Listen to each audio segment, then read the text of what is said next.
Senhores, bom dia, boa tarde, boa noite. Está começando mais um Coin2Biz, o spin-off do podcast de negócios Talk2Biz. O meu nome é Bruno Garcia, sou professor e profissional na área de marketing e business, e aqui você já sabe, todo episódio a gente traz um tema novo sobre o mundo dos negócios, mas falando especificamente sobre o mercado de videogames, sobre esse fascinante mercado, esse fascinante universo dos jogos eletrônicos.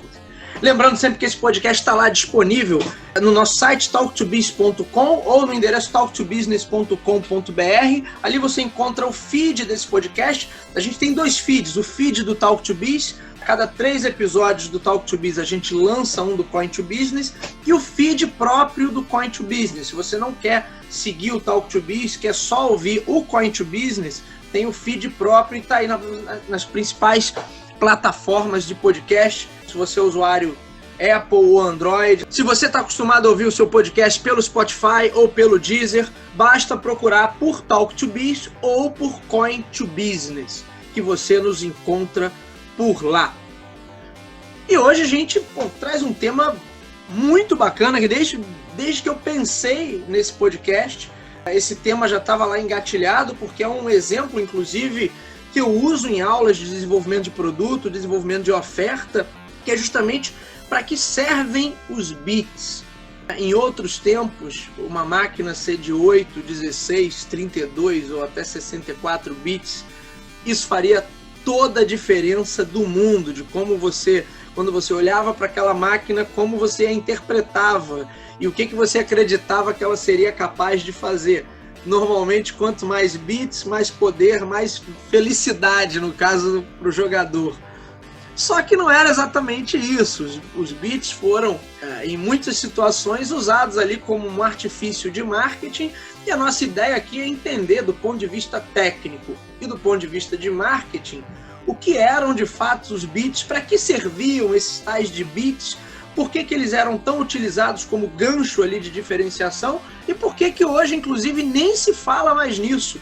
Se antes falava-se tanto em bits entre uma geração e outra, hoje você nem sabe, ó, PlayStation 5, quantos bits tem, Alexander?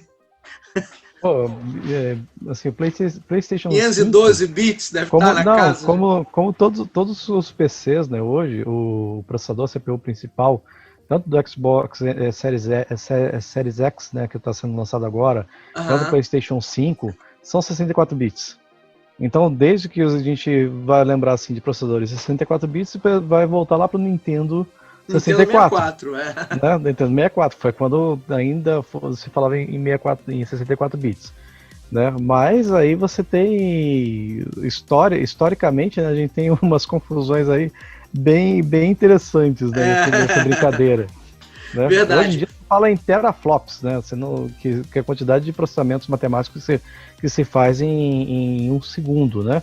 Tá? Então você tem aqui coisas de 4 teraflops, né, que são 4 trilhões de processamentos matemáticos por segundo, então o negócio é absurdo, né, em relação ao que a gente tinha antes, né?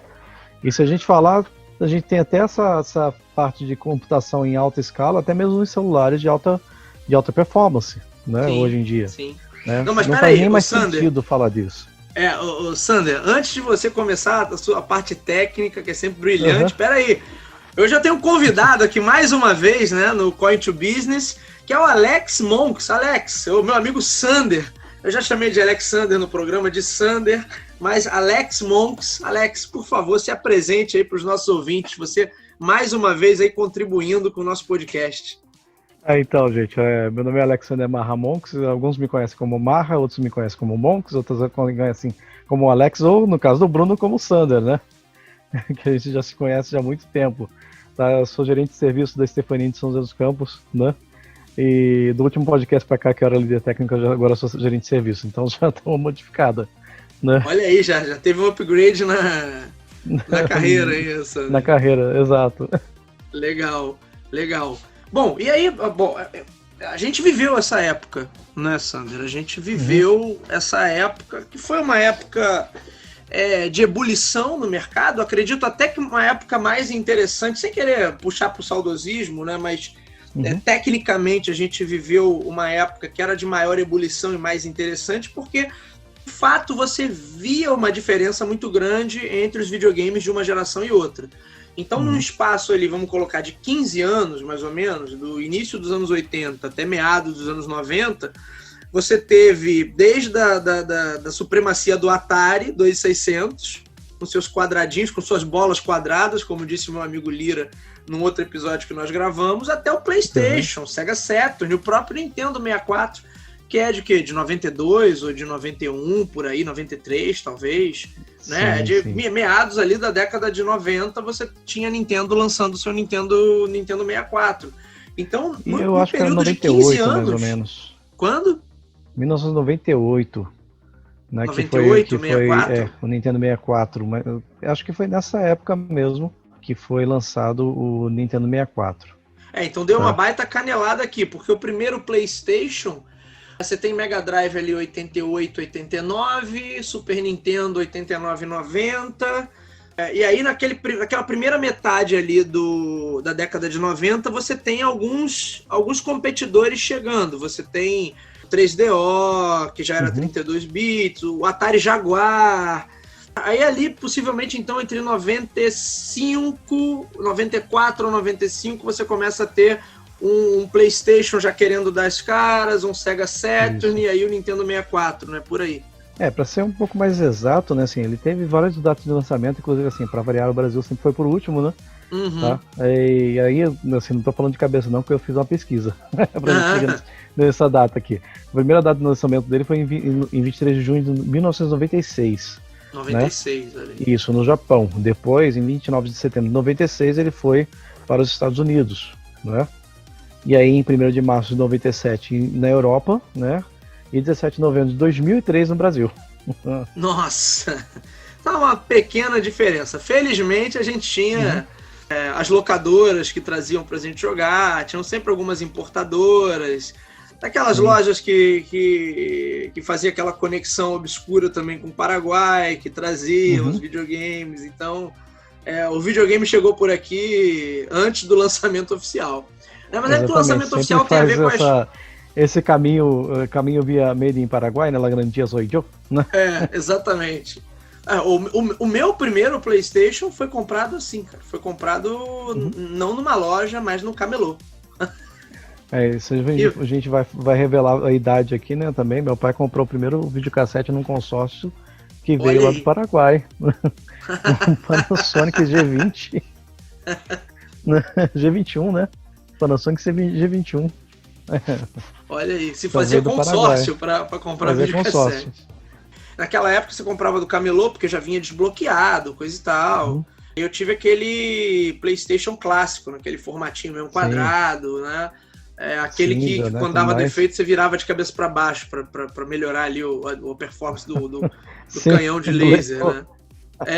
O meu só deu defeito bem no final, eu aproveitei bastante, diga-se de passagem. É uma coisa de louco. Assim, na verdade, assim, foi nessa época que começaram a descartar 16, 32 ou 64 bits ou whatever, né? Começaram a surgir muitos os consoles que eram poligonais, né? Sim. E afinal de contas, né? Eu não confirmei isso, mas eu acredito que a empresa que talvez tenha startado isso foi a Sega com o Mega Drive. Porque quando ela lançou o Mega Drive, ela batia muito nessa tecla do poder de processamento 16 bits. Tanto é que, se você lembrar, o Mega Drive tem... Esse modelo que eu tenho aqui não é o Mega Drive 2 já, mas o clássico tinha bem grande ali no chassi dele, 16 bits em metalizado, lembra disso? Lembro disso. Então eles batiam muito nessa tecla como argumento de marketing, remetendo ao poder do aparelho. Exato. Se bem que não foi o primeiro console 16 bits que a gente tem no mercado, né? Pois cita aí alguns que vieram antes do Mega Drive. O primeiro console 16 bits que teve antes, em 1984, inclusive, foi o Intellivision 2. Olha aí. E já tinha um processador 16 bits. Era um processador de 16 bits, mas extremamente veloz, só 847 kHz de velocidade. Tá? Legal. E assim, você tinha poder, mas você não tinha quem programasse aquele poder, porque os opcodes dele eram muito complicados, né, para se programar. Tá? E aí que o pessoal remete a essa parte de 16 bits era mais poderoso, 8 bits era mais poderoso. Você tem videogames de 8 bits, ou videogames e computadores de 8 bits, aí a gente pode falar de vários modelos, inclusive do MSX, que é um dos que eu gosto, né? Eu já ia te perguntar se teve MSX de 16 bits. Teve sim, mas a gente chega já lá. Ok. Né?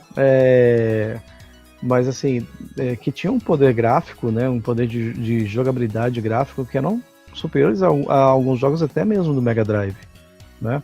E agora começa aquele pessoal, como assim? Não pode ser um negócio desse.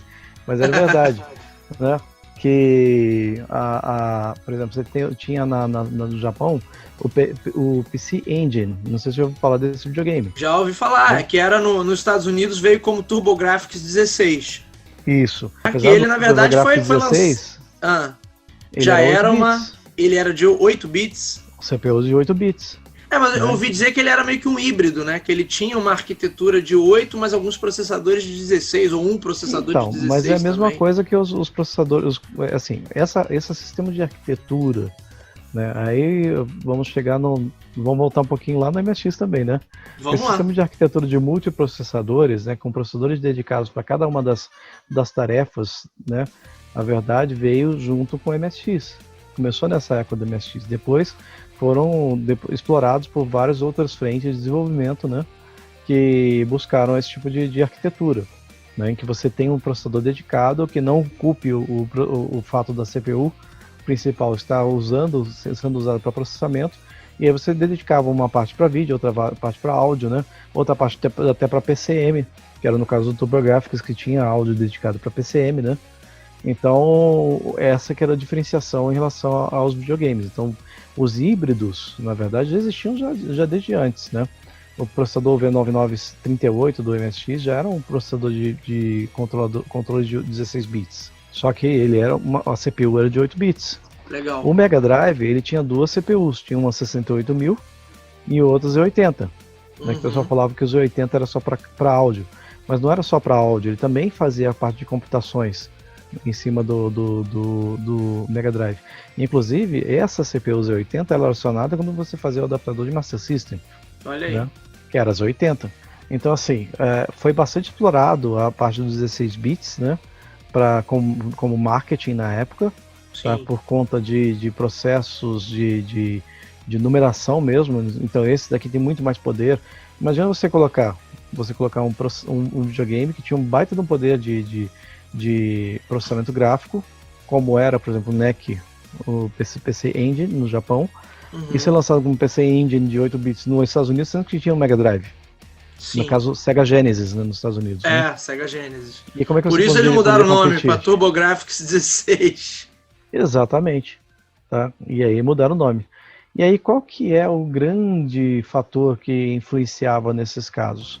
Uma CPU de 8 bits, e aí você passa das limitações de marketing para as limitações técnicas, né, que eram possíveis Isso aí, ser colocadas na época. Esse é o ponto principal, Sander. No final das contas, o que indica o tal do número de bits que eles tanto alardeavam? Então, o número de bits, isso aí é uma coisa na parte computacional, é a quantidade de endereçamento que você pode ter de memória em uma só leitura. Você tem uma máquina de 8 bits, a cada ciclo de 8 bits, você pode endereçar um byte, certo? Então, endereçando um byte, de acordo com o ciclo de processo que você vai ter, você pode ter um número de gargalo de banda limitado de acordo com aquele número de bits que você tem, certo? Além disso, o próprio processador tinha uma limitação de endereçamento de memória. Então, por exemplo, os computadores de 8 bits, eles tinham um endereçamento não mapeado diretamente de 64 kilobytes. Enquanto 16 bits, o valor é muito maior, certo? Que chegava até 640 kilobytes de endereçamento. Então, com isso, você tem uma maior potência ou maior quantidade de informações que podem ser trocadas para que você pudesse trabalhar um pouco mais. E aí você teria mais shapes, você teria mais informações, teria mais poder de processamento para você tocar um PCM, colocar um gráfico mais bonito, né? E algumas informações. É lógico que tudo isso não dependia somente da CPU, mas dependia também das outras múltiplas CPUs que existiam dedicadas para cada uma dos processamentos que ele estava direcionado, Você tinha a CPU principal, né? Por exemplo, no caso, vamos colocar aqui uma arquitetura que eu conheço bem, que é o do MSX, né? Que você tem uma arquitetura principal, uma CPU Z80, tá? Que tinha lá a sua limitação até, em alguns casos, de 10 MHz, e você tinha uma CPU de vídeo, que você endereçava 128 KB de RAM, direto nessa CPU de vídeo, e trabalhava 21 MHz, e tinha a CPU de áudio, que aí no MSX tinham várias CPUs de áudio que poderiam ser trabalhadas simultaneamente. Vamos lá, a Y38910, que era de UPSG, o conhecido PSG de ondinha quadrada, ou YM2610, se não me engano, que é o MSX áudio, ou conhecido hoje como FM, né, áudio de FM, né? E você tinha outros processadores que poderiam ser acoplados, como o SCC, como o MSX Music. Você tinha vários outros processadores que podiam ser acoplados. Quer dizer, de todo modo, a gente está sempre falando de uma arquitetura que não envolve apenas um processador, né? Mas pode envolver alguns processadores, não necessariamente todos com aquela potência ali, com aquela capacidade, como é que você colocou, de endereçamento de memória. E com isso, por exemplo, quando você citou o PC Engine da NEC, é interessante porque ele tinha gráficos, acho que muito próximos aos gráficos do Mega Drive. Mas ele foi concebido, acho que para competir muito mais com o Nintendinho, com o Famicom lá no Japão, porque ele é lançado antes do Mega Drive, inclusive, e talvez, não sei, por uma questão até de posicionamento de marketing, a NEC nunca tenha explorado esse lado de, olha, temos uma coisa aqui totalmente nova. O PC Engine foi pioneiro não só nos 16 bits, mas ele também, quer dizer, em ser considerado o primeiro da quarta geração, né? Mas também ele foi o primeiro que teve CD, se eu não me engano, né? Que ele teve drive de CD depois. Sim. Um tempinho antes do Sega teve os CD. periféricos, né? O PC Engine CD-ROM teve acoplado esse sistema, né? Foi da onde o Mega Drive pegou também a ideia para colocar o CD, né? Do Sega CD. Teve umas características bem interessantes dele em relação a processamento, né? Que a CPU principal era de 8 bits, mas as duas CPUs de coprocessamento de vídeo deles eram 16 bits. Você tinha um controlador de vídeo, né, de controlador de cores, 16 bits, e outro controlador de display. Então você conseguia, com essa combinação desses duas CPUs, tinha até 512 paletas de cores, né, 482 cores simultâneas na tela, para um videogame de 1987. Isso era muita coisa, né? Isso era um universo totalmente novo, né? Para quem estava acostumado com o Nintendinho e tal, e lá nessa época já com o Master System, né? Anteriores a ele, a Atari, mesmo que fosse o Atari 7800. Ele já não era tecnicamente, né? Tecnologicamente tão avançado quanto era o PC Engine na época, né? Tá? Então, assim, pergunta. É muita. E o PC Engine, ele padeceu pelo mal do Japão, né? As coisas que eram lançadas no Japão demoravam muito para serem relançadas nos Estados Unidos, né? E aí que você tinha aquele gap, né? Que o mercado não conquistava. Se não conquistasse o mercado americano, ele não ia conseguir conquistar o resto do mundo. Sim. E aí, no caso, que foi o grande marketing da SEGA, né? Isso aí, inclusive, tem um documentário que está no Netflix falando sobre a era dos videogames, né? Que fala exatamente de como é que foi a abolação. Esse seriado novo, você diz? O seriado novo. Eu vi só o primeiro episódio, ainda não vi tudo. Tem um episódio, acho que o episódio 4, se não me engano, que fala especificamente sobre a ida da SEGA do Japão para os Estados Unidos. Que foi uma jogada de marketing, assim, fenomenal, para que o pessoal conseguisse identificar o Genesis lá nos Estados Unidos. Sim. E transformar o Sonic, inclusive, como mascote, e esse marketing em cima do Sonic foi o que mais vendeu o Genesis nos Estados Unidos. Sim, né? sim. Então, assim, além do fator 16 bits, né? Ô, Sander, um livro que eu te recomendo, então, é A Guerra dos Consoles. Não sei se você já viu. Esse livro que conta os bastidores aí dessa batalha, da chegada da SEGA nos Estados Unidos, e o Mega Drive / Genesis também vem para brigar com o Nintendinho, né? Porque não tinha Super Nintendo ainda na época. E o Master System não conseguiu levar essa briga. Né? Exatamente, o Master System não conseguiu levar essa briga, apesar dele ter uma paleta de cores e uma arquitetura um pouco melhor do que era o Nintendo, O Nintendo ele data de 1984, né? O Nintendinho. Isso por aí, né? Isso aí. Por aí, mais ou menos, né? E foi justamente na queda do Atari que começou a surgir o Nintendo. Com gráficos melhores, com melhores jogabilidade, né, tudo mais. E foi já vendido nos Estados Unidos com aquela caixinha quadradinha, né, bonitinha, que tinha a tampa. Sim. Então teve um boom bem diferente em relação ao que era o Atari, né? E aí tem uma curiosidade do Atari, depois a gente entra nesse detalhe, né? Mas ele foi um divisor de águas, efetivamente, né? Porque os gráficos do Nintendinho eram muito parecidos com o que você era jogando no videogame, aliás, no fliperama, né? Sim. Então, comparativamente ao que a gente tinha, né, o Sander, que era o Atari, e o Atari, quando tentava replicar alguma coisa de fliperama, normalmente era meio desastroso, né? Não tinha nem como, né? Era um resultado deprimente. Vídeo aí, Pac-Man, o próprio Space Invaders, Donkey Kong ainda vai, né? Ainda era um jogo divertido. Exatamente. No Atari. A decepção com o Pac-Man no Atari foi gigantesca. O pessoal esperava alguma coisa muito mais próxima do fliperama e veio aquele Pac-Man, né? Sim. Do Atari. Eu joguei Pac-Man pra caramba do Atari. Eu também, Eu até falei isso no outro episódio sobre Atari, gravei com Lira, que a gente jogava, mas era o que tinha, né? Cara, e assim, eles tiravam leite de pedra daquele videogame, porque na verdade era um videogame que basicamente não tinha memória RAM. Se você falar que não tinha memória RAM, o pessoal até me bate, mas na verdade tinha 128 bytes de RAM. Nossa. Tá? E o bicho ele conseguia fazer o seguinte, ele só tinha um único processador de 4 bits nele. E ele fazia... Eu ouvi a lenda que o Atari era um videogame já de 8 bits. É assim, ele não tinha uma arquitetura que podia ser de 8 bits, mas ele, na verdade, ele processava 4 bits e ponto. Não mais do que isso, né? E aí ele fazia... Imagina ele fazer... Mais uma jogada de marketing aí, né? Exatamente. E aí, imagina ele fazer toda a parte de leitura, né, de informações, só que assim...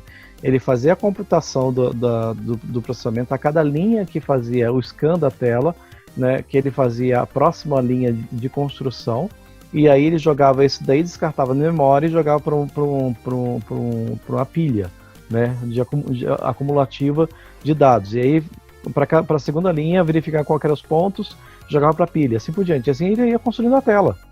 Então ele era, e a gente podia perceber nitidamente como é que era o movimento do personagem, que o movimento do personagem era de acordo com a quantidade de hertz que tinha a sua televisão. Se você tivesse uma televisão de 50 hertz, você tinha diferença, né, da velocidade de processamento do Atari, né? E às vezes ficava aquele negócio que começava, uma imagem começava aqui, ficava no meio da outra parte, depois voltava para cá, parecia, né, é um negócio meio estranho.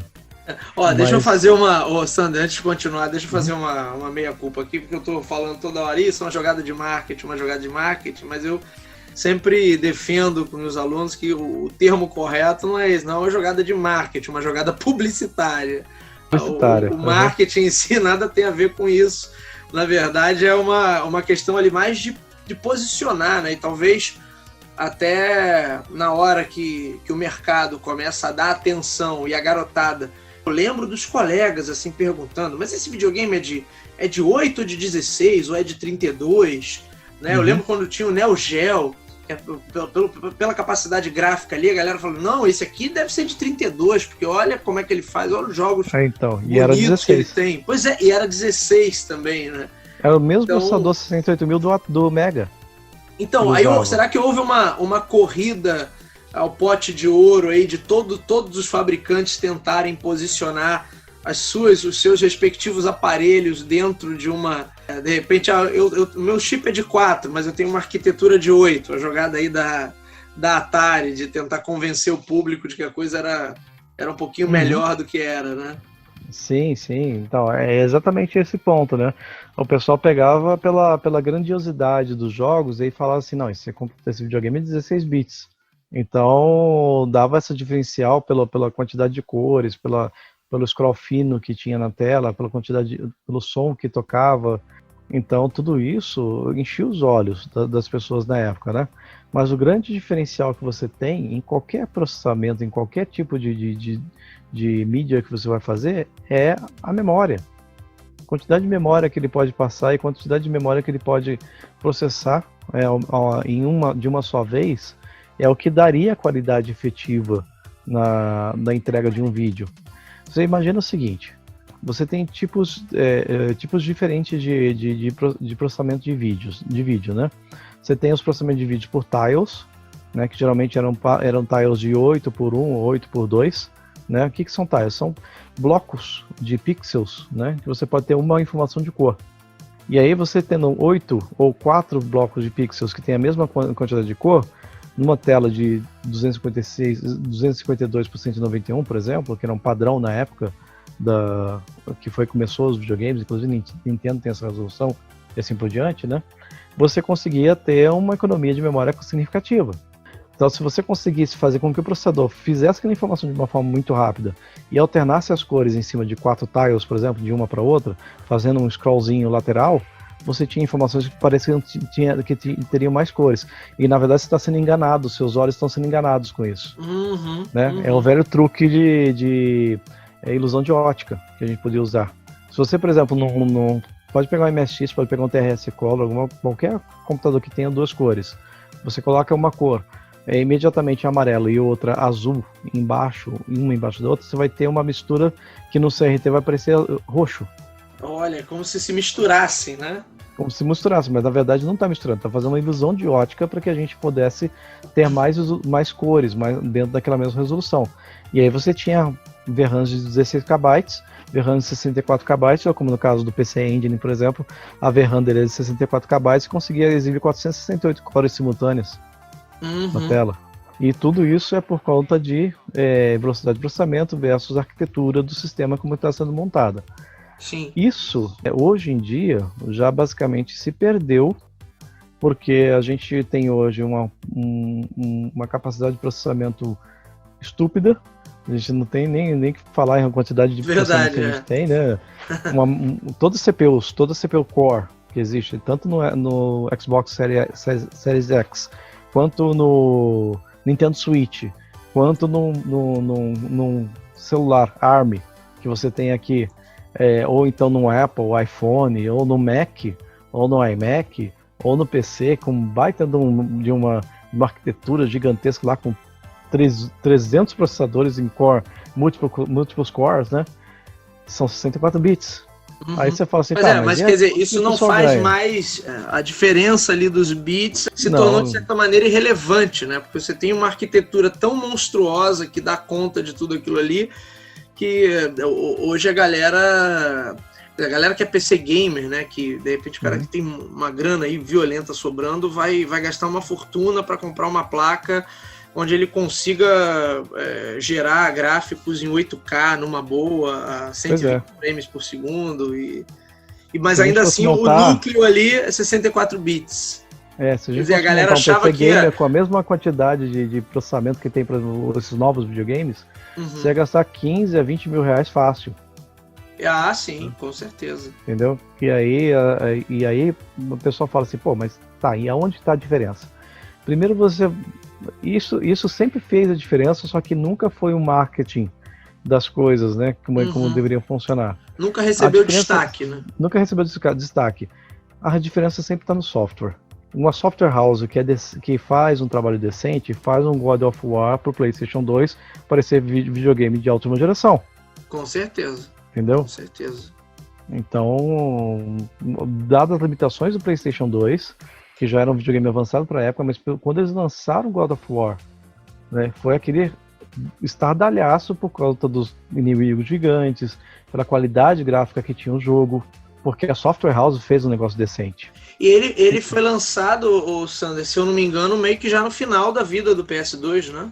Exatamente. Já esperavam que fosse lançar o God of War para PlayStation 3. Mas não, ele foi pro 2. E existem outros jogos que assim, você pode pegar alguns... Se você puxar na memória, existem outros jogos que começaram a usar algumas técnicas de vídeo avançadas e algumas coisas mais, e de renderização, em pré-renderização de imagens, como por exemplo os jogos da Codemaster, como era o Dirt, que é graficamente lindíssimos os jogos. Sim. Mas não precisavam não consumir tanto processamento como você tem hoje, né? Hoje em dia você faz uma coisa muito mais fácil, você já tem ferramentas muito mais fáceis de renderizar as imagens e os processamentos e o vídeo de uma forma que você não precisa nem pensar na matemática de como que aquilo vai rodar. Você simplesmente, se você tem lá, pega o Unity da vida, você quer a sua iluminação que venha de leste ou oeste, né? Agora tem um outro termo aí que eles estão... Não, agora tem um outro termo aí que eles estão usando, que tá na moda, que tá todo mundo falando para essa próxima geração. Como é que é? Ai, meu Deus, para melhorar as texturas ali, a questão do reflexo. Ray Tracing. Ray Tracing, é isso aí. Exato. É o termo da vez, né? É o termo da vez. A gente estava falando de abordagens de marketing, abordagens publicitárias. Ray Tracing é o termo da vez. Sim. Então Ray Tracing é o termo da vez. A gente poderia colocar, Sander, que, por exemplo, no caso do Neo Geo, que a gente citou ainda há pouco, ele tinha um processador de 16 bits. Então, o que fazia a diferença para o Neo Geo ter aqueles sprites gigantes, aqueles personagens? Eu lembro, primeira vez que eu joguei Art of Fighting no arcade. E o boneco era gigante, você tinha o zoom ali, mas o personagem do Art of Fighting, ele se machucava, né? Conforme a luta ia... o boneco ia ficando com danos, ia ficando com o olho roxo, ia ficando com a cara inchada. E ele conseguia fazer coisas que eram impensáveis, por exemplo, pro Super Nintendo e pro Mega Drive. Você pegar todas as conversões da SNK para de jogo de luta, pelo menos, né? Não vou contar Metal Slug, isso assim que era mais fácil, mas jogo de luta para Mega Drive e Super Nintendo, dá para jogar, mas putz, tinha uma diferença gritante ali do que era a qualidade do jogo que a gente tinha em casa para a qualidade de jogo no arcade. Então a diferença estava onde? Era a arquitetura, a memória do Neo Geo, no caso? Então, ele era uma arquitetura totalmente diferente. Eles tinham alguns coprocessadores que eram matemáticos, que conseguiam fazer aquela parte de zoom, de modificar os tiles, né, tudo mais, de uma forma muito rápida. Então dava aquela impressão, né, do zoom em cima das imagens, né? Eu lembro do jogo, por exemplo, do Prehistoric Island, né? Que era muito bom, né? Prehistoric Island 2 melhor ainda, né? Que você tinha essa característica do zoom, né? Sobre os dinossauros que apareciam lá, né? Tudo mais, era muito legal a gente ver essa interatividade que a gente tinha, né? Na época. E é justamente por conta de um processador que ele fazia isso, né? Só que assim, nem tudo era tão bom no Neo Geo, né? Porque assim, apesar de ter aqueles cartuchos do Neo Geo que eram gigantes, não sei se vocês lembram, você chegou a ver um cartucho? Lembro. Era uma coisa gigantesca ali, né? E aproveitava, lógico, a quantidade de endereçamento que você conseguia ter com 68.000, depois ele foi evoluído para o 68.030, né? Que começou, os videogames começou em 1990, né, o Neo Geo. Só que assim, ele aproveitava dessa característica de ter esses cartuchos gigantes e colocava tecoprocessadores no próprio cartucho, para poder melhorar ainda mais a qualidade dos jogos que ele tinha. E aí colocava a DPCM, colocava várias outras coisas como som, com a voz dos personagens, e aí características que guardavam inúmeros tiles, inúmeros bitmaps com informações sobre o cenário, com informações sobre os personagens, né? Coisa que depois o Sander, tanto a Nintendo quanto a Sega fizeram, né? Era Star Fox, que tinha um processador a mais no cartucho, não é? Virtual Racing do Mega também tinha um cartucho com algum tipo de processador ali. Tanto é que nesses cartuchos para você botar o SD card, mas meu Deus, como é que chama o nome daquele cara? Chris? Everdrive. Everdrive. E aí você tem lá, você pegar o Everdrive do Super Nintendo, por exemplo, ele roda 99,9% dos jogos, mas de repente acho que não roda Star Fox porque tem o chip que é do cartucho. Exato. E aí você não consegue rodar. Você não consegue nem emular esse chip lá dentro, né? Porque é um coprocessador matemático que eles colocaram lá dentro do cartucho. E essa informação também tem daquele documentário que eu comentei. Com essa história da guerra dos bits, né, você tem alguns fatos curiosos. O próprio PC Engine, que talvez não tenha aproveitado todo o seu potencial. Ele fez sucesso no Japão, mas depois com o lançamento do Mega Drive, ele é claramente ofuscado pelo Mega Drive. No mercado norte-americano, A participação dele foi meio que pífia, assim, ele nunca conseguiu, apesar do apelo ali, TurboGrafx 16, coisa e tal, ele não conseguiu ter essa penetração. O Neo Geo é um caso à parte, né? aquele muscle product, né? Aquele produto bombado ali que chega, mas ele também tinha um preço. Acho que a dificuldade de entrada do Neo Geo era sempre a questão do preço. Ele era bem mais caro que os outros naquela época. Sim. Isso ele, na verdade, a SNK ainda fez mais o Neo Geo, que tinha dois sistemas, tinha o MVS e o AES. O MVS era de arcade, né? Exatamente, o MVS era arcade, né? Que tinha aquele sistema JAMA, né? De cards que você colocava gigantes também, que eram placas gigantes conectadas. E você tinha também o sistema AES, que era o console, né? Que tinha o cartucho, mas precisava de um adaptador para rodar os jogos MVS, para rodar. Só que eram videogames extremamente caros, né? Muito caros. E eram para quem que tinha dinheiro para poder gastar. Isso no ano de 1990, imagina um console que custava $650, que era o preço mais ou menos do console da AES, né? Na época. Muito diferente de hoje, por exemplo, você tem um console, o Xbox Series X ou PlayStation 5 sendo anunciados na faixa de $490, que já são considerados caros. E isso a gente está falando assim, já são considerados caros, mas se você pegar $650 em 1990, era muito mais dinheiro do que é hoje, né? Exatamente. Era muito mais dinheiro do que é hoje. Considerando a inflação que era, né?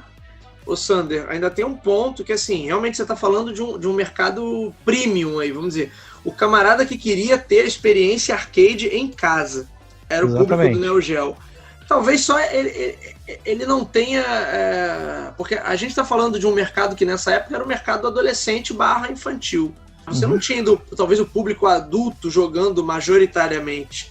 Se fosse hoje um videogame com a mesma pegada, embora hoje isso não faça mais sentido ter um arcade em casa, mas eu até consigo entender a estratégia deles, né? Você pegar, tem um anúncio... Nós gostaríamos de ter um arcade em casa. Eu não, sim, mas não o mesmo apelo que naquela época você não poderia ter um arcade em casa. O Neo Geo era a tua possibilidade, de fato, de ter um arcade em casa. De outra forma, você não conseguiria ter.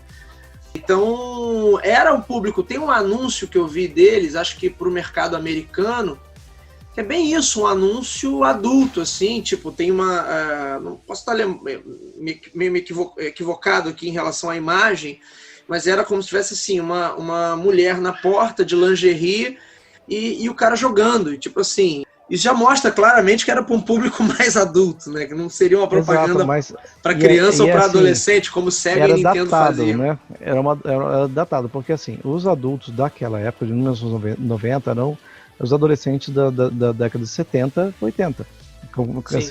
Assim, o adolescente mesmo da década de 70, que viveu aquele boom do Atari, e aí na década de 80 já eram as pessoas mais voltadas a o que o pessoal chama de década perdida, né? A década de 80, que era... que aqui no Brasil, pela questão da recessão econômica, né? Hiperinflação, aí é chamada de década perdida. Isso, e nos Estados Unidos também não teve grandes performances culturais, a não ser pelo cinema, né? Sim. Então não teve esse apelo tão grande em relação aos videogames e tudo mais.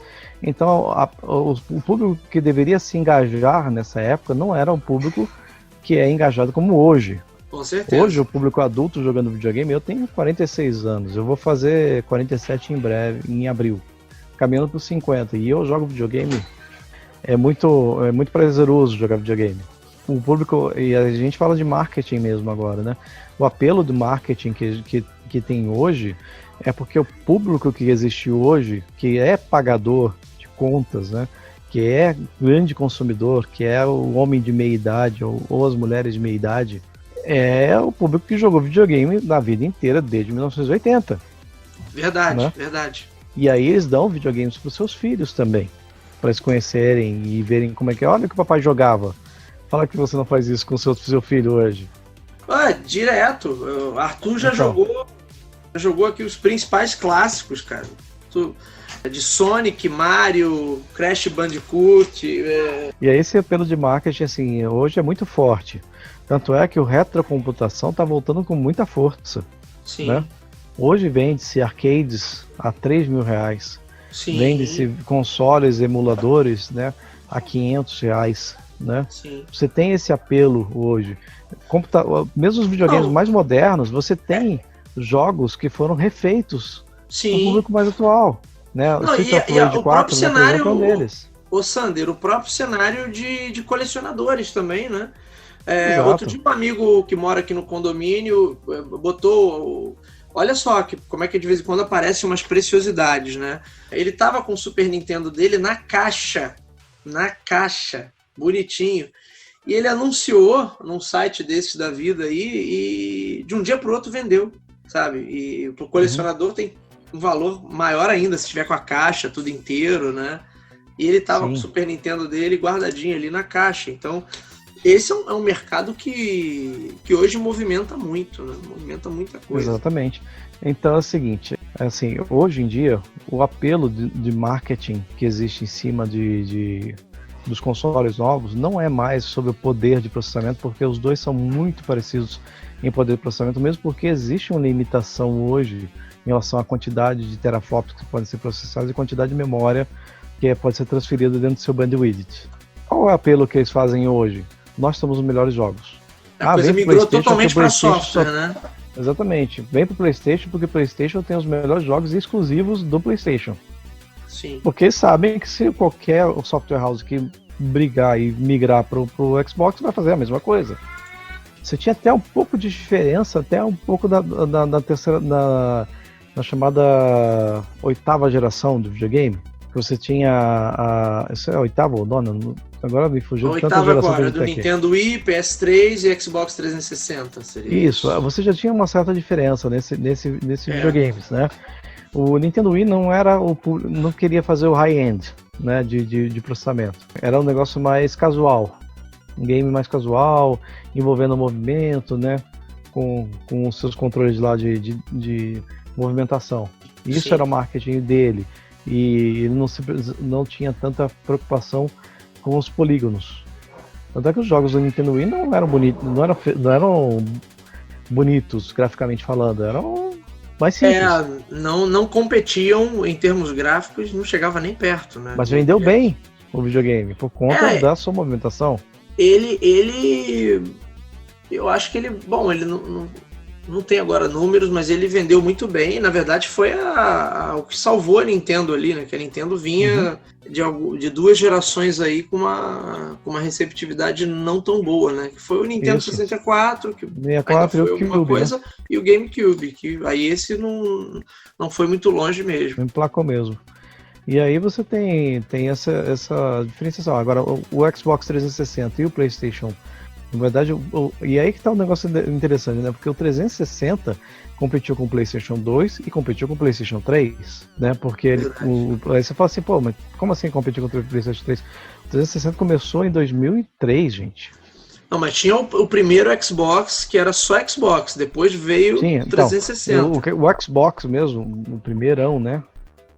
O Xbox ele foi em 99, 2000, 2001.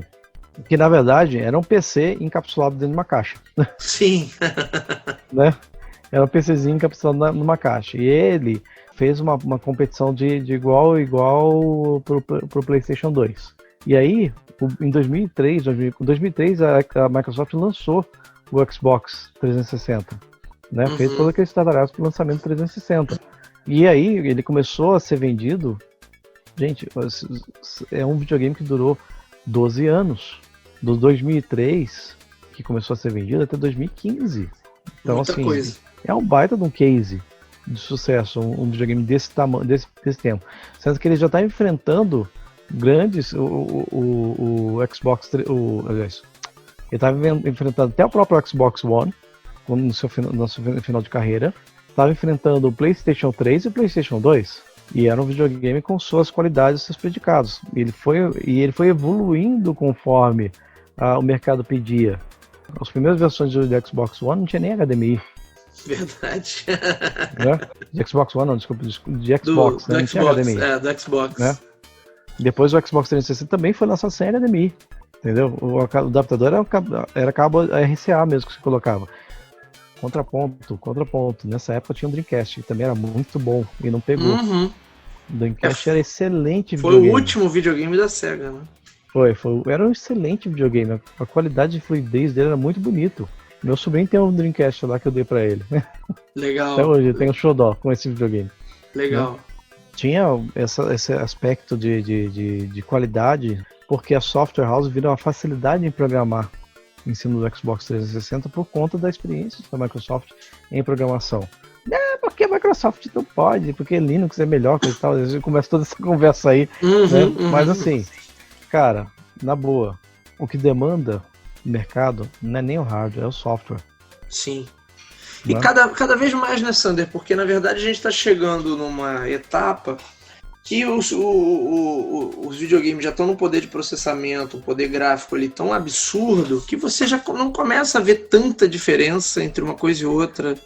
Né? Se você pegar das gerações anteriores, eu até gravei acho que o segundo episódio, o episódio que eu gravei sozinho, eu falei sobre isso. Né? Se você pegar da segunda para terceira para quarta, quarta para quinta, quinta para sexta, você tem uma diferença, um salto muito grande ali, visível, né? Hoje do PS4 pro PS5, será que eu tenho um salto tão grande assim, ou vai ficar só na questão mesmo de agora vamos rodar em 8K, ou vamos rodar, sabe, em resoluções maiores Mas isso também chega no limite, né? Porque por mais limita o nosso olho humano. Qual que é a nossa resolução que a gente enxerga?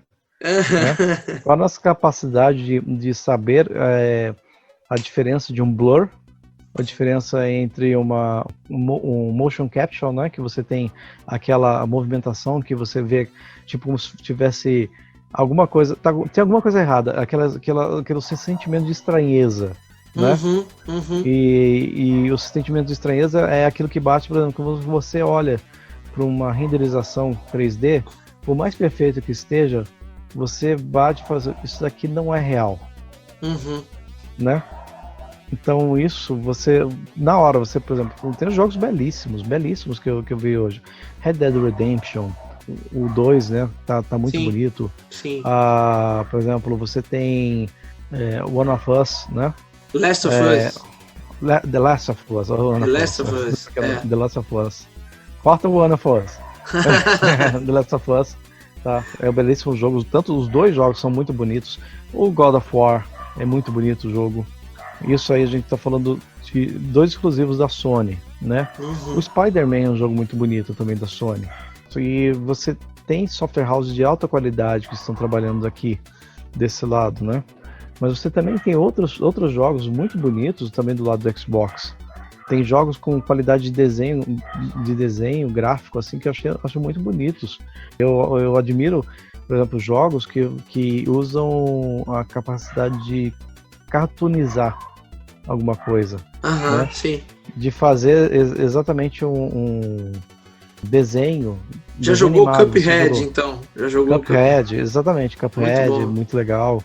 Tem vários jogos que tem saído aqui que tem uma pegada de cartoon que eu acho magníficos. Legal.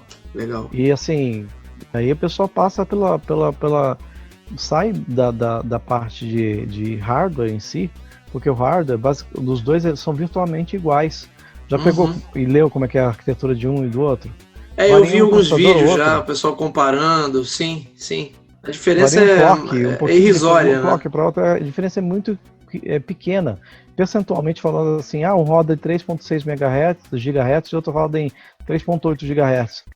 Pô, isso dá menos de 10% de diferença em relação à quantidade de processamento. Se fizer diferença em alguma coisa, deve fazer alguma coisa em elementos que podem aparecer na tela simultaneamente. Mas aí vai da sua capacidade de percepção, de reação. Como é que você vai reagir a alguma informação que está chegando para você dentro de uma tela? Se você hoje, dirigindo um carro, você não consegue ter uma reação menor do que 0,5 milissegundos. Sim. Entendeu? Então, não faz diferença no final das contas. Não faz diferença. Na minha opinião, a próxima geração de videogames, ela não vai investir mais tanto no hardware, mas sim na imersão. Né? A capacidade de imersão que você tem. Qual que é a capacidade de imersão que você tem? Por exemplo, uma das características que eu considero que é muito bem sucedidas é o Xbox, né, na sua Play Everywhere, em que você pode jogar um jogo lá no PC, você tá no PC, você pausou o jogo aqui, salvou, ele vai no Xbox, tá lá o jogo, continua ele, tal, você já parou, você vai no celular, pega umas missões que são mais reduzidas pro celular, você faz, parou, é o ecossistema, lá, né? É o ecossistema. Exatamente. E aí, mais pra frente, o que vai acontecer? Vai ser a interação da virtualidade, da virtualização da realidade que a gente vai ter. Em que você vai colocar o seu óculos, o seu fone de ouvido aural, que é pelo osso, né? Que você coloca o estímulo pelo osso. Já fizeram alguns experimentos até para afetar o seu labirinto. Eles consideram que isso é perigoso demais, né? Porque você pode mexer muito com o labirinto da pessoa. E aí o que acontece? Se você faz alguma coisa que mexe com o seu labirinto, você tem a sensação nítida que você está caindo, que você está voando, que você está fazendo qualquer outra coisa. Caramba! Né? Com isso. Só que é perigosíssimo isso, porque eles não sabem qual que é a implicação clínica que tem no estímulo direto ao labirinto do seu ouvido, né? Daqueles pelinhos que ficam lá dentro do caracol do seu ouvido, né? Legal. É isso, mas isso você está falando já de perspectivas para uma próxima geração até, né? Nem para essa, né? Não, essa geração, ela na minha opinião, não sei se eu posso estar errado, mas pode ser uma geração que vai durar muito tempo por conta da capacidade computacional que eles colocaram agora. A gente está começando, a Software House está começando a descobrir agora o Ray Tracing, efetivamente, né? Como é que vai funcionar, como é que ele vai conseguir fazer uma imersão de luz, de percepção que envolva o usuário, né? Mas eles podem usar esse mesmo hardware para evoluir em outras frentes, como realidade virtual ou realidade aumentada. Então você tem outras formas de interações usando o poder de processamento que existe hoje. É um baita de um PCzaço gamer que você está colocando ali, que eles estão subsidiando ao valor de $490. Entendeu? Se fosse montar uma máquina dessa, eu até vi, onde é que eu vi um mini documentário desde a internet mostrando, né, como é que até o exército americano comprou na época, montou uma mega estrutura cheia de PlayStation 3, que era mais barato comprar os aparelhos pelo poder de processamento do que montar os computadores que tivessem poder de processamento equivalente, né? Isso é uma loucura, né? Isso foi um investimento muito pesado da Sony junto com a IBM fazendo o Cell processor deles, né? E aquele processador matemático que tinha dentro do PlayStation 3 era muito poderoso. O problema era a programação, né? A gente pode até gravar um episódio só sobre isso, Sander, sobre aparelhos que tinham uma arquitetura de desenvolvimento complexa, né? E o quanto isso foi prejudicial para os negócios como um todo, né? E alguns aparelhos ficaram famosos, acho que o Sega Saturn era famoso por ter uma arquitetura complicada também de desenvolvimento. Não sei nem se estou usando o termo correto, arquitetura, mas alguns videogames ficaram famosos por serem difíceis de programar para eles, né? Sim. E aí acontecia, por exemplo, perda de prazos de entrega de videogames, né? De videogames, de jogos. Né? Quantos jogos já foram planejados, tiveram o seu lançamento adiados várias e várias vezes por conta de problemas de programação? Duke Nukem 3D foi um deles. E que depois foi um fiasco também, né? Depois foi um fiasco. Demorou. Além do atraso, o jogo era ruim. O jogo era ruim. Né? Então, assim, gerou um hype gigantesco e gerou, no final, niente, né?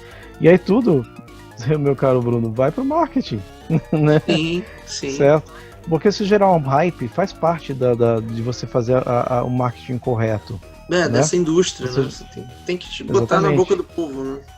Exatamente. Como é que eu vou fazer para fazer como é que eu posso me tornar relevante num cenário em que tantas pessoas são relevantes? Como é que eu posso me colocar como top of mind em alguma coisa? E aí, assim, a gente volta para os nossos videogames, né?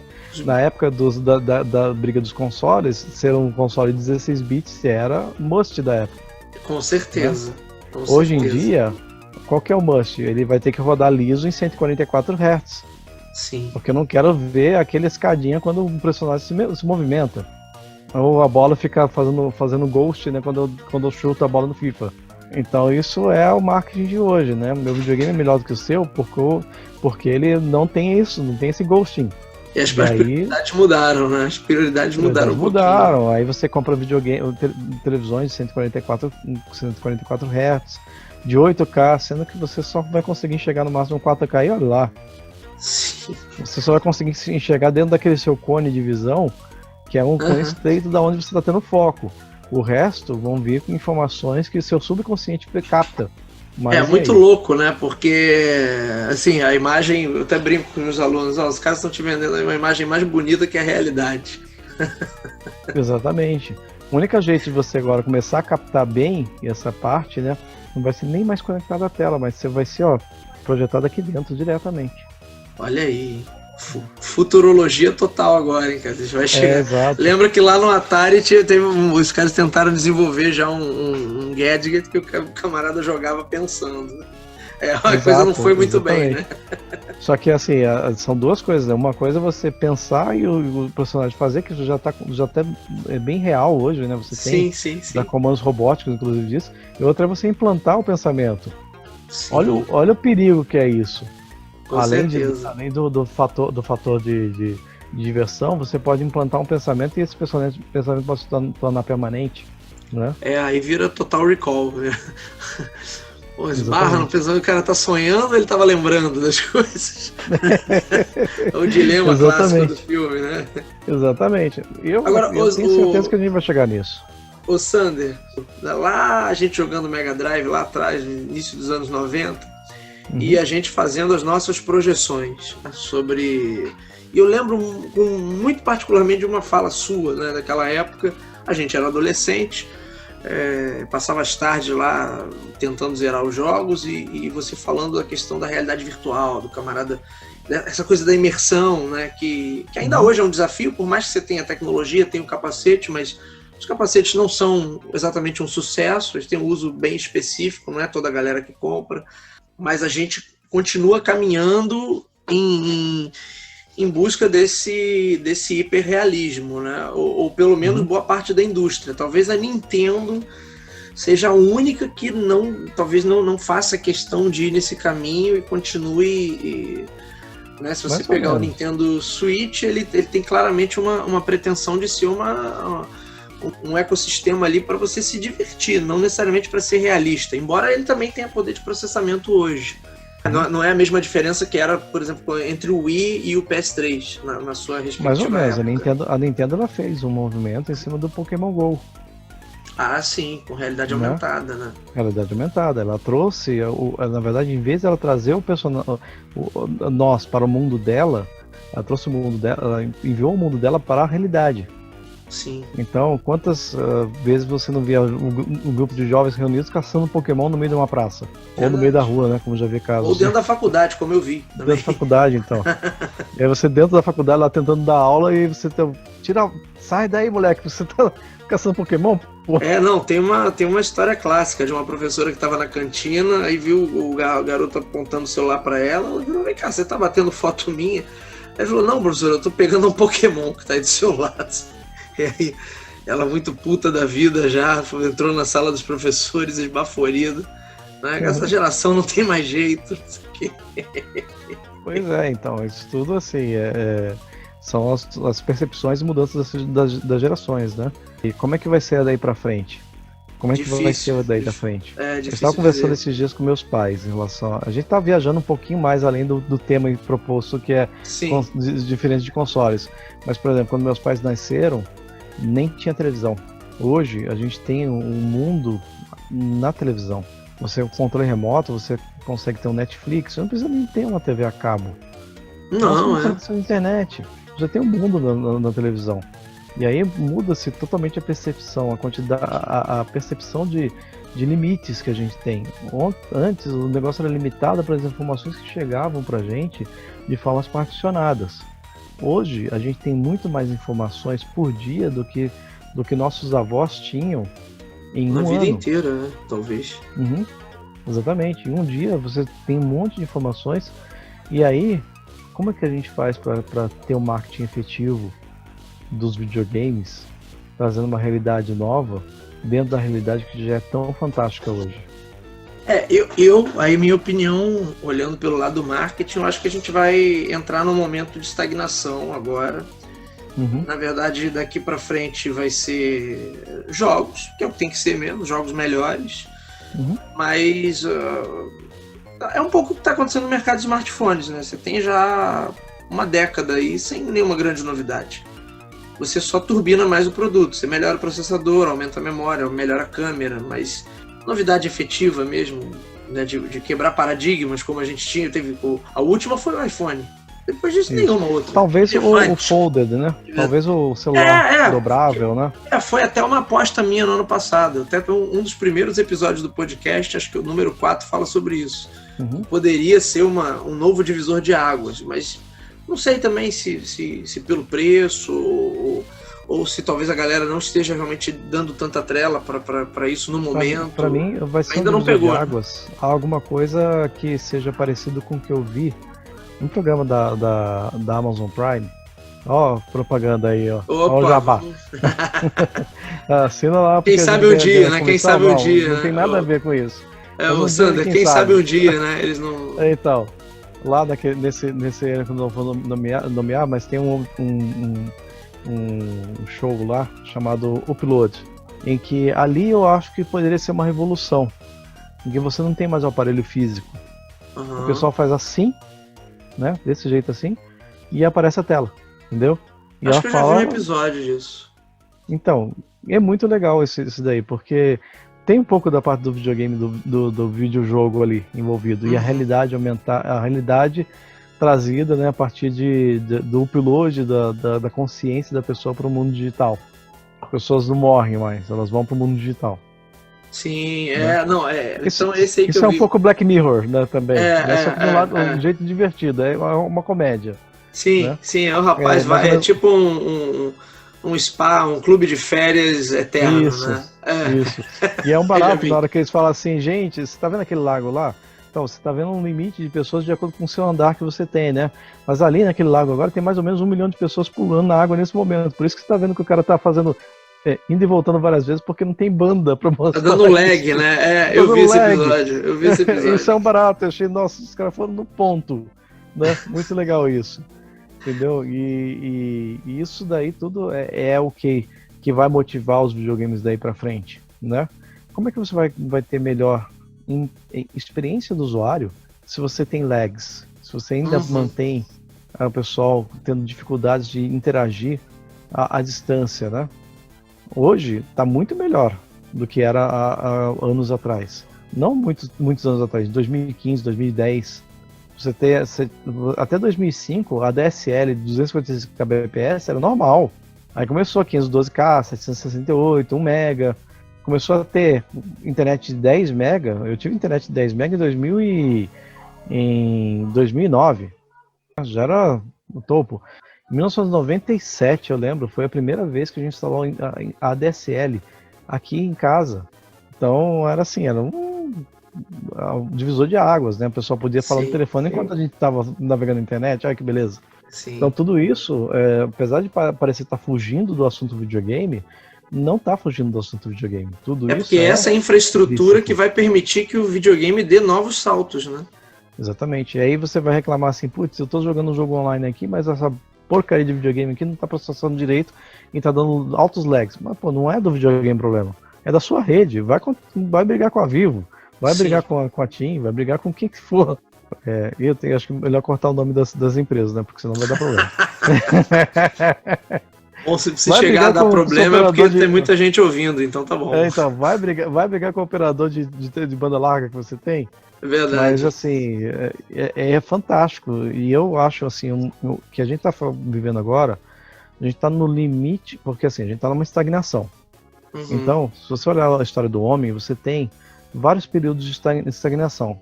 Hoje, a gente tem ferramentas fantásticas na mão. E, no entanto, o pessoal continua usando para pesquisar um gatinho fofinho na internet. E onde está a borda da Terra? Já que a Terra é plana. E onde está a borda da Terra, meu amigo? E onde que está a borda da Terra, que a Terra é plana? pelo amor da mãe do guarda, né?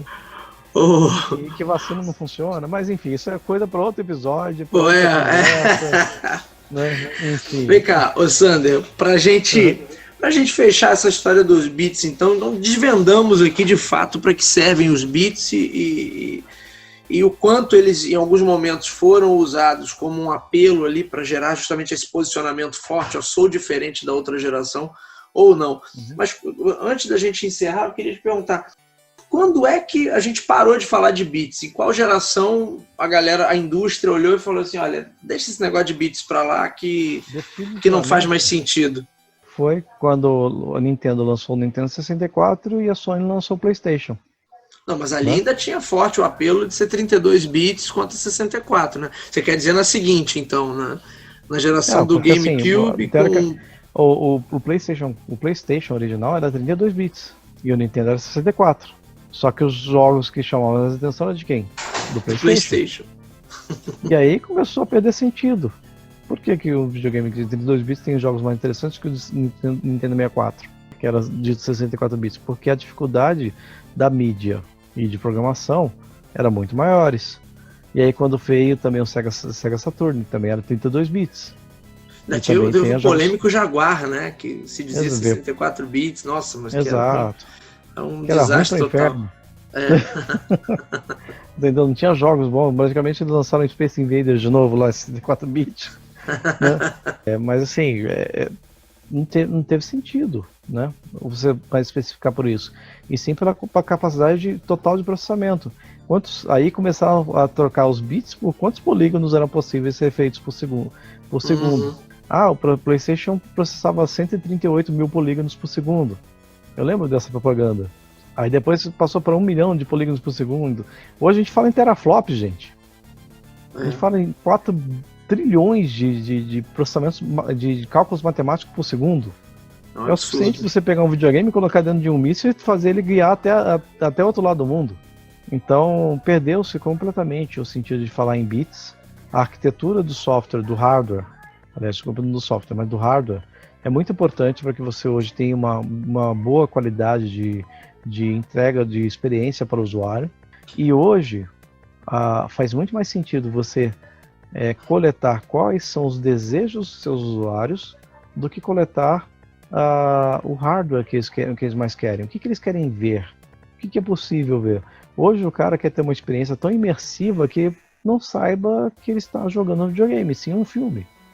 Ou seja, a experiência vai dar lugar aos apelos técnicos, né? A questão da plataforma também, que a gente falou, conveniência.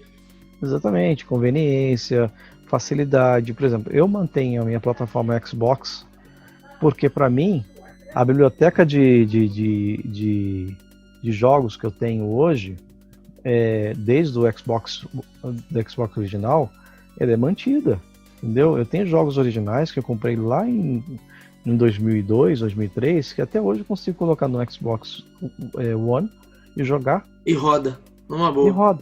E roda, entendeu? É por isso que eu mantenho o Xbox como um videogame que, para mim, tá funcional, me atende. Tá? Sim. Por causa da biblioteca de jogos que eu tenho. Se eu te bater o saudosinho de jogar um Crazy Taxi que eu tenho, né? Ou jogar um Prison Skies, é muito legal esse jogo, né? Legal. O Crazy Taxi eu tenho aqui no Play 3. Então, eu jogo no caso do Xbox lá, eu jogo Crazy Taxi do Xbox normal, original. Então, é muito legal você ter essa reta compatibilidade. Então, para cada público tem seu fanservice. Cada público tem sua realidade. A minha realidade hoje, ela pode ser importante para mim, mas não ser tão importante para as pessoas que gostam do PlayStation. Então, cada videogame tem o seu apelo para o seu público. Se eu pudesse ter os dois, eu teria. Mas, assim, primeiro que não sobra tempo.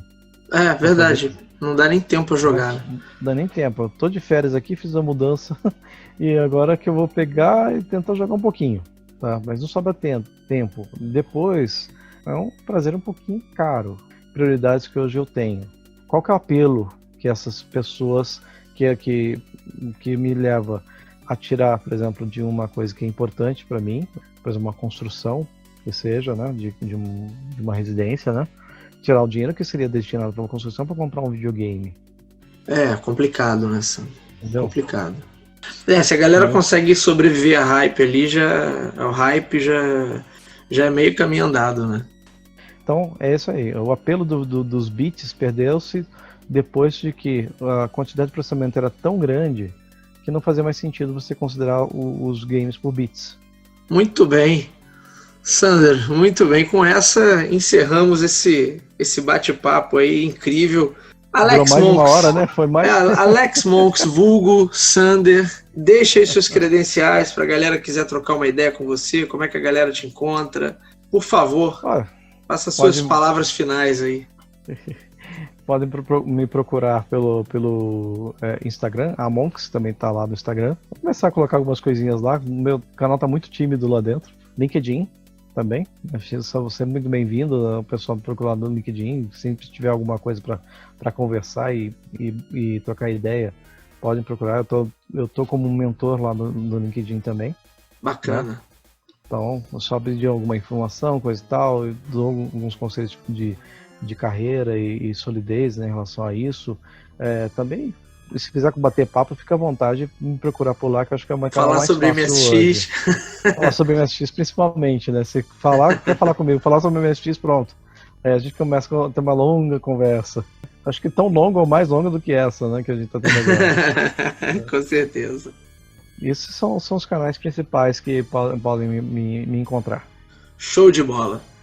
Muito bem, senhores, esse foi o Coin2Biz de hoje. Eu quero agradecer aí mais uma vez a participação brilhante do meu amigo Alex Monks, vulgo Sander. Eu já chamei ele 500 vezes no decorrer do programa de Sander, então... Mas, Alex Monks, muito obrigado pela sua participação, por mais essa, e teremos novas com certeza. Esse foi o Talk2Biz, esse foi o Coin2Biz de hoje. Você já sabe, meu nome é Bruno Garcia, você me encontra aí nas principais plataformas sociais, Bruno Garcia no LinkedIn, Bruno_Talk2Biz no Instagram. Podem me adicionar, mandar perguntas, mandem o feedback de vocês, pode puxar papo lá comigo, que é sempre bom conhecer gente nova. E mandem o feedback sobre esse podcast, que é sempre importante da gente receber o que vocês estão achando, o que vocês estão curtindo.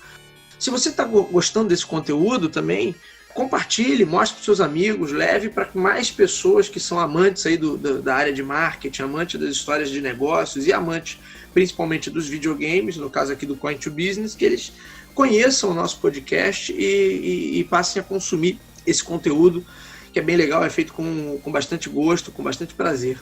Você encontra esse podcast nas principais plataformas. Se você é usuário Apple, no aplicativo de podcast do iPhone. Se você é usuário Google, no aplicativo de podcast do Android. Se você curte ouvir lá pelo Deezer ou pelo Spotify, também estamos por lá. Basta buscar por talk2biz.com ou por Coin2Business, que você encontra o feed desse podcast.